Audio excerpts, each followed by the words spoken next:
महाराज जी के चरणों में कोटि कोटि प्रणाम।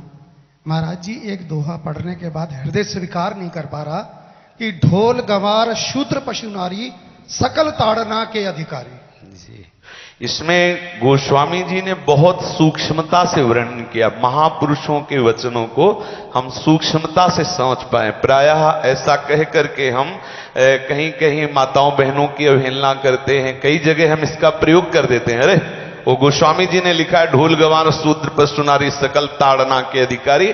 अब इसकी व्याख्या सूक्ष्मता से सुने और विचार पूर्वक। शास्त्रीय प्रमाण के अनुसार ढोल है ना, ढोल को ताड़ना चाहिए। ताड़ना मतलब उसको ठपाक चाहिए, और बेताल नहीं। शास्त्र सिद्धांत के अनुसार, संगीत शास्त्र के अनुसार तभी वो राग प्रकट कर पाएगा, तभी वो बजेगा। ढोल को हाथ जोड़ के बोलो कि साहब आप बज जाएं, नहीं बजे, उसको ताड़ना चाहिए। अब ताड़ना शब्द चारों में एक जैसा नहीं लगेगा। शब्द एक ही है ताड़ना, लेकिन ताड़ना के अर्थ अलग अलग हैं। जैसे कनक है, एक ही शब्द है कनक, लेकिन कनक कनक ते 100 गुनी मादकता अधिकाय, वा खाए बोराए जग या पाए बोराए। बोले कनक ही शब्द है। जैसे ताड़ना शब्द का हम प्रयोग केवल वही समझे कि ताड़ना देना ही नहीं, उसका अर्थ अलग अलग है। जैसे कनक शब्द है, कनक को सोना भी कहते हैं और कनक को धतूरा भी कहते हैं। कनक को धतूरा भी कहते हैं। एक कनक है जिसके खाने से बावरा हो जाएगा, और एक कनक है जिसके पाने से बावरा हो जाएगा। कनक शब्द एक ही है, लेकिन दोनों का अर्थ अलग अलग हो गया।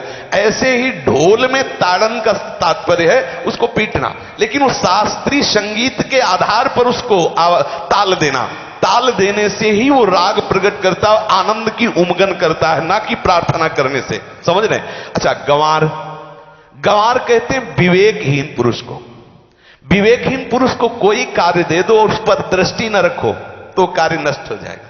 वहां ताड़ने का तात्पर्य उसको पीटना नहीं है। उस अविवेकी गंवार पर दृष्टि रखो। जो आपने कार्य सौंपा है, जो भी कार्य उसका है, उस अविवेकी पर दृष्टि रखना ताड़ना हुआ। उस पर दृष्टि रखो, क्योंकि वो अविवेकी है, गंवार है, वो कार्य प्रणाली ठीक जानता नहीं। आप जहां त्रुटि होता संभाल लेना तो वो संभल जाए, क्योंकि वो गंवार है। और शूद्र, शूद्र का तात्पर्य होता शूद्र, वैसे जो वर्ण व्यवस्था में शूद्र का प्रादुर्भाव सबसे श्रेष्ठ जगह से प्रादुर्भाव है। वर्णन आता है ब्राह्मणोष मुखमाशी बाहु राजन्य कृता उरुदस जद वैश्या पदभ्याग्रम शूद्रो जायत।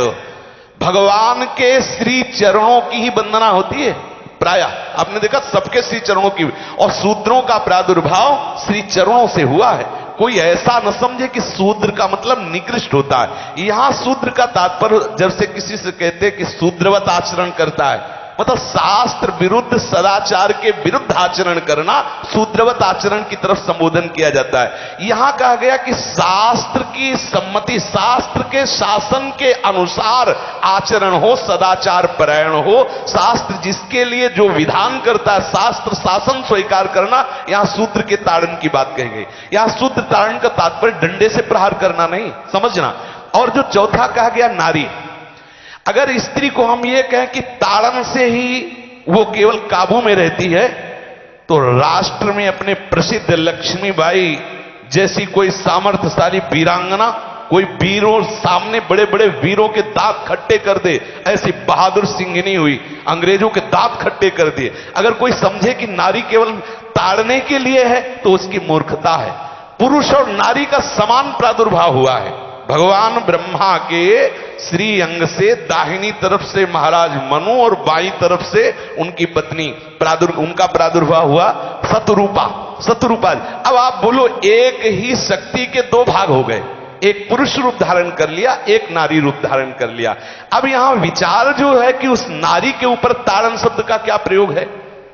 जैसे आप मार्ग में चले जा रहे हैं और आपने दृष्टि चूक कर दी और नारी आपकी स्त्री पीछे चल रही, तो कोई हमला कर सकता है, क्योंकि वो रत्न है। 14 रत्नों में एक रत्न स्त्री रत्न भी है। स्त्री को रत्न कहा गया है। भगवान श्री राम जब वनवास में जा रहे हैं तो सिया जी को आगे नाव में जब चढ़ाना होता तो पहले सिया जी को चढ़ा, सीए चढ़ाई चढ़े रघुराई, पहले आगे। दृष्टि रखो, दृष्टि चूक गई तो रत्न है।